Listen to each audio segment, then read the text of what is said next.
If you take every human living in this world, I think that with very few exceptions, every person has a need to feel part of a community in some way.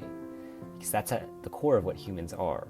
We have a special ability to socialize and connect with each other more than other organisms, and this often manifests itself deeply in the form of a community.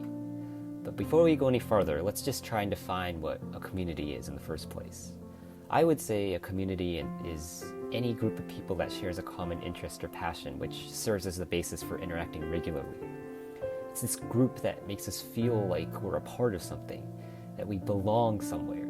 And what I want to address here is that as a person with a form of autism, I also need to feel this sense of community just as much as every other person. Yet I feel that autistic people like me are sometimes seen as people who always want to be in their own world alone, weirdos doing repetitive activities that seemingly have no purpose. Like, for me, I wake up at 5 a.m., 6 a.m. every day to watch hours and hours of Japanese TV. I also watch someone else speedrun a video game on a streaming site every day. But what I want people to realize is, all of these things which might be considered just having no life or being a loser, in reality, at their core, there are the ways in which someone like me can experience that amazing sense of community and feel connected to the world. And I really want people to be able to see what I see in these things, that both I and a normal person do our own things to seek community, to understand that people like me are not as different as you might think. So I guess let me start by maybe listing some things the average American might do that I consider being part of a community.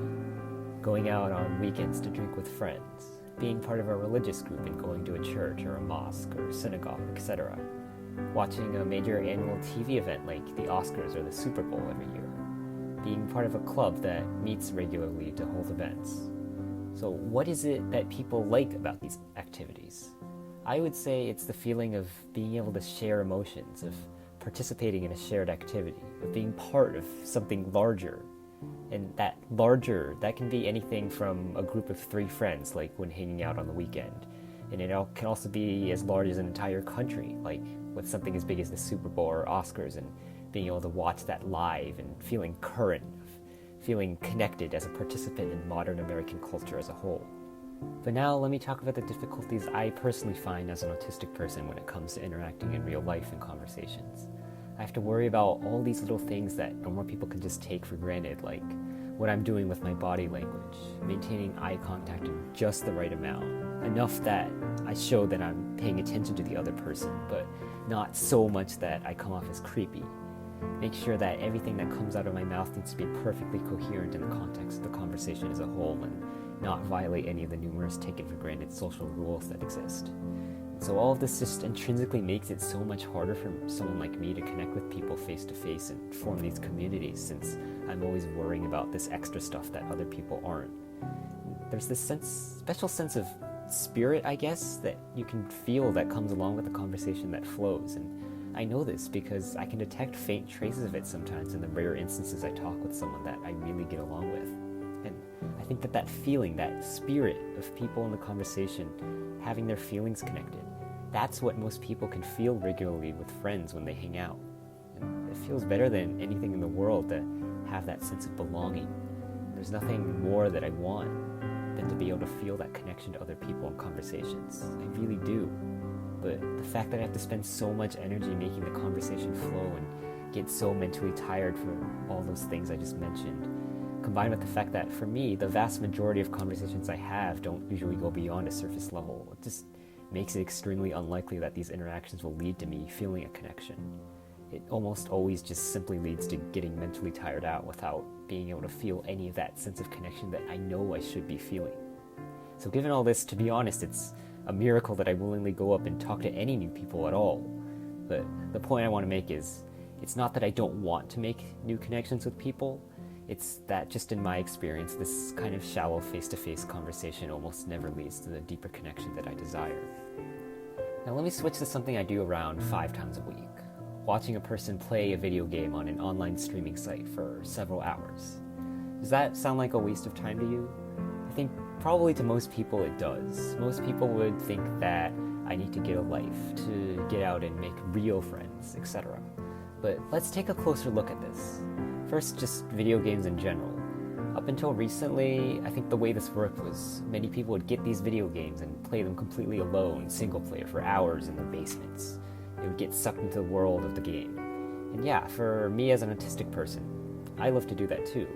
Since for people like me, it's very easy for us to get extremely immersed in an activity, which is a big part of our personality. And I could go on about that for a long time, but that's a topic for a completely separate video. Anyway, because of this ability to be easily immersed in things, I think people like me have a natural affinity for video games.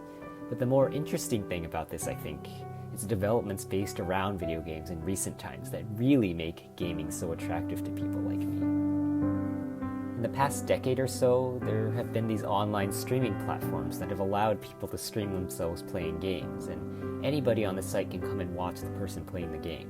And there they can also interact in a chat room with the streamer and other viewers.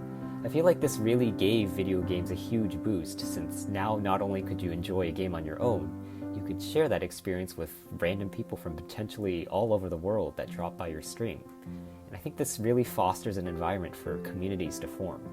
If a person comes across the stream of someone playing a game they know and they have a positive experience watching and interacting with the chat, they're likely to come back and watch again another day. And so you can see how slowly a community of regular viewers can build up around a particular stream if many viewers end up doing this. For the setup of the particular stream I watch, it's a guy speedrunning an old Zelda game that I played myself as a kid, and he tries to beat it in the fastest time possible. So he has this timer in the corner, keeping track of how fast he's going, and there's also a webcam showing his face, and then there's also footage of the game itself. And on the side, there's a chat room for everyone currently watching. So what makes watching this stream so fun? Well, first I guess the actual content of the stream is appealing to me personally. I like seeing numbers and time and going really fast, so always being able to see him pull off these fancy tricks to complete the game faster, see how fast or slow he's going compared to the world record. It can get surprisingly fun to watch, but I think the bigger part of these streams that really makes them worth watching is the element of being able to interact with all these other people in the chat live while all the action unfolds. It's really exciting to watch him succeed at pulling off a hard trick and then being able to share that moment with the hundreds of other people. It's probably comparable to if you're a baseball fan and you go out to the stadium to watch a game live, and then the team you're rooting for, they get a home run, and everyone sitting around you rejoices in sharing that moment.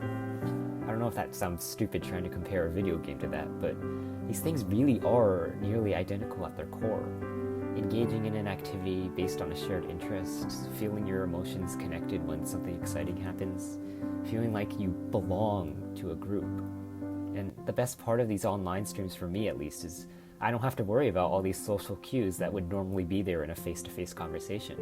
So I guess in that sense I feel a lot more free just to be myself, so that I can enjoy the activity without worrying about doing something socially wrong. And I can often sense that feeling of spirit that I mentioned earlier, that most people are probably able to feel regularly in face-to-face conversations. It's really cool to be connected to hundreds of other people from around the world like that, and because you have people from so many different parts of the world, this can often lead to interesting conversation.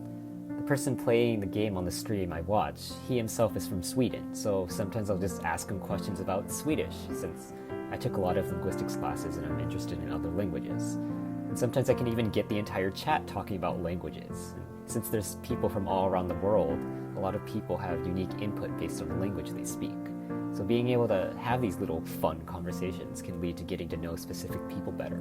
And even though I'll probably never get to meet them in real life, I can still interact with them regularly through the stream and also privately through messaging.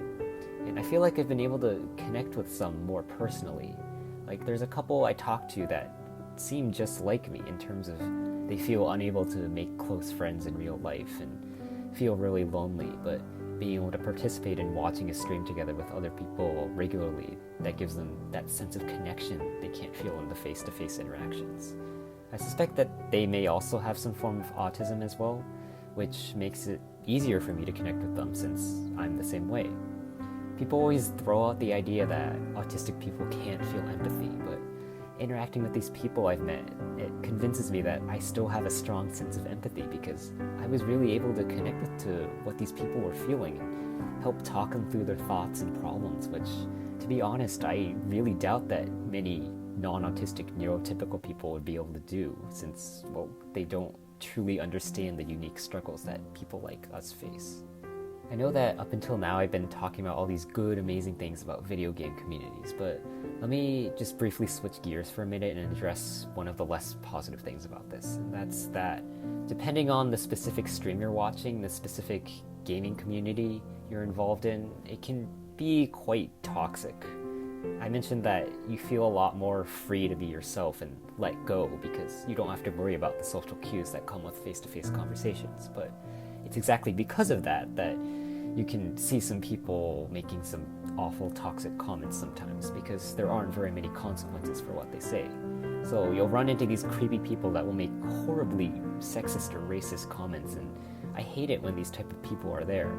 I also acknowledge that as a male myself, that it makes it much easier for me to belong in any type of gaming community since I'm never the target of creepy men who send inappropriate messages to hit on women. But I find that the most toxic streams are mainly located with people that play more mainstream games, and the specific speedrunning stream that I watch is relatively niche in the grand scheme of the gaming community.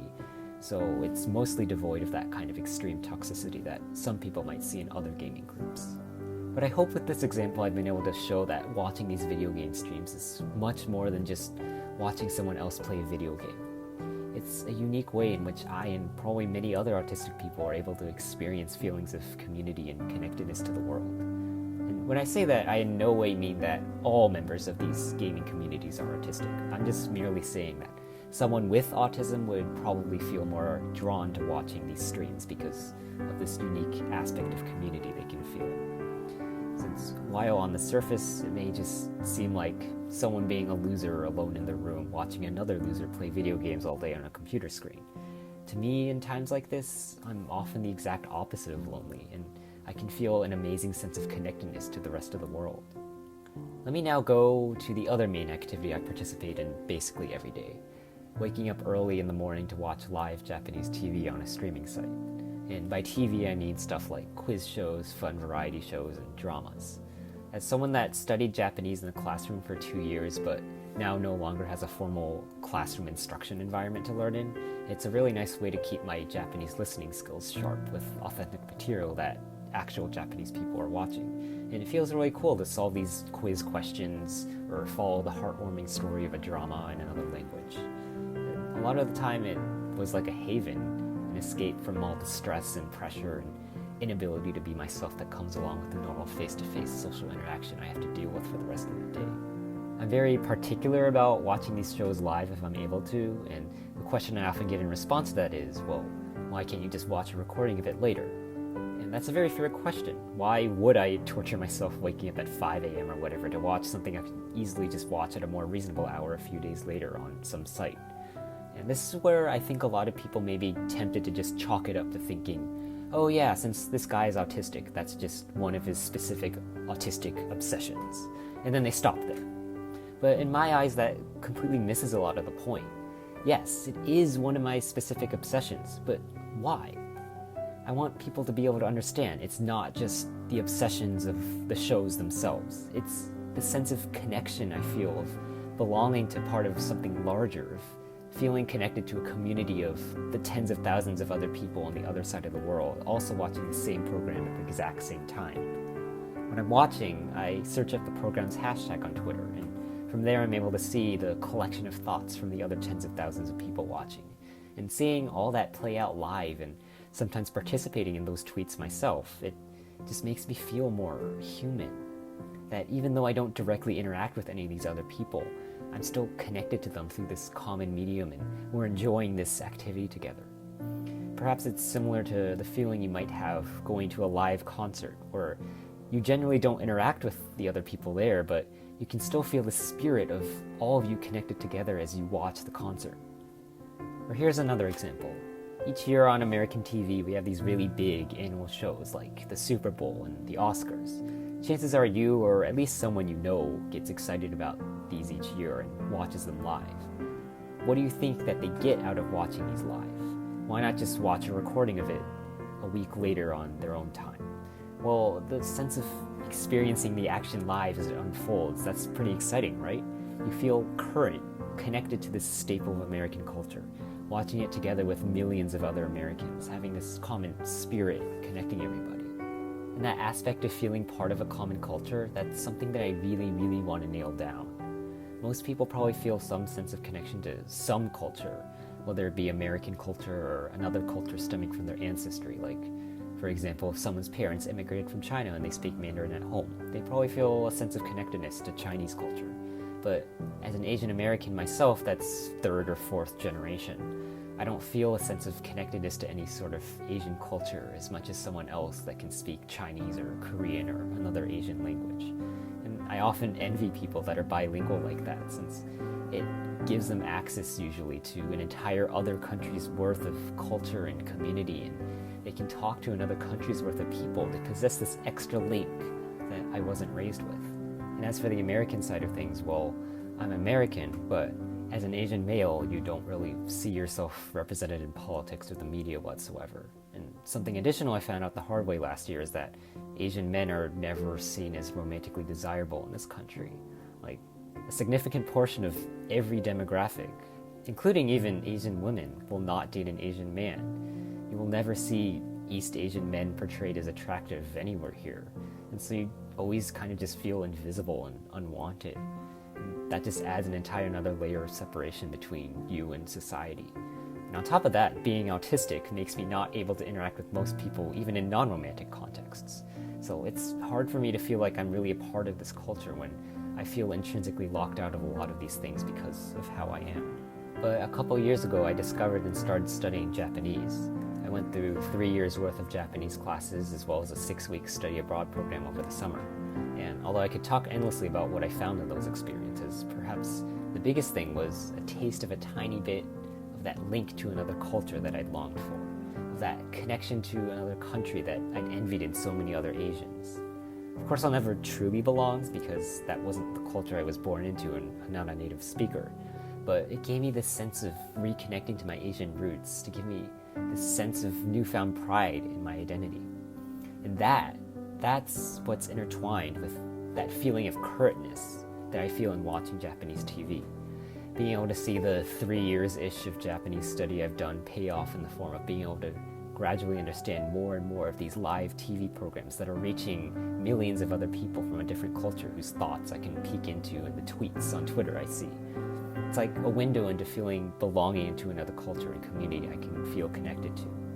I'm participating in this shared activity with all these other people. I see articles on the internet pop up about these current shows the next day. I get to follow dramas week by week to see events unfold with the rest of Japan live. I see how these TV shows are integrated into culture in the same way the Oscars are here. So back about a year ago when I was a lot more lonely, being able to watch this Japanese TV, it was probably the biggest part of my life. Starting at 5 a.m. each day, I could escape the rest of the world and watch 3 to 4 hours of TV every morning. And then it made me really sad when at 9 a.m. or so, all the normal programs ended and Japan went to bed for the night. Those mornings before sunrise in the dark all by myself in my dorm single, those are perhaps some of the only good memories I have of my junior year of college, because despite being physically alone, it was funnily enough probably emotionally the least alone I felt. Since from 9 a.m. on, I'd go out to my classes and be surrounded by people in real life. But since it was so hard to feel any sort of connection to anyone, due to what I mentioned before, I couldn't have felt more disconnected. So while other people probably see my obsession with Japanese TV like this at first glance, I really experience it as this. And I really wanted to explain to the extent I could just what it is I can get out of this. People like me, I do what I do because it's my own way of feeling part of a community. The idea that someone sitting in their room by themselves watching a computer screen can possibly provide a greater sense of human interaction than going out to eat with a bunch of classmates, that's just laughable if I try explaining it to the average person, and I feel like I'm talking to a wall. So that's why I wanted to make this video, to show people what I see, since I can't do that without going out into a full explanation like this. I wanted to show that in a world where it's so incredibly hard for someone like me to feel connected to people, these media can help give me that sense of belongingness and humanness I usually can't get normally. And again, I emphasize that ideally I would love to connect through in-person interactions with the people I meet. For me personally, I want and need strong in-person connections. I don't doubt that these connections are often necessary to lead a happy life, since when I got into a really bad depressed mental state last year, even with these communities I just mentioned, it still wasn't enough to make me feel like I could keep on living on as I was. But in that worst time of my life, this was all I really felt I had to go back on. And it helped to give me at least a small sense of that connection to other humans. So the next time you see an autistic person, or not just an autistic person, anybody, having one of these obsessions, don't just throw them off as weird or as a loser. Look at them and recognize that they're most likely engaging in their own form of community, and that just because it's not what you traditionally think of as a community, it still contains all the foundational elements of what make up communities, and it isn't any less legitimate. As humans, all of us have the need to belong in some sort of social connection. And I hope that through this explanation, I was able to show how someone like me who needed but wasn't able to make many strong in-person connections was able to find other ways of feeling community. And I hope that this really emphasizes that many, many other autistic people are probably facing this same sort of struggle.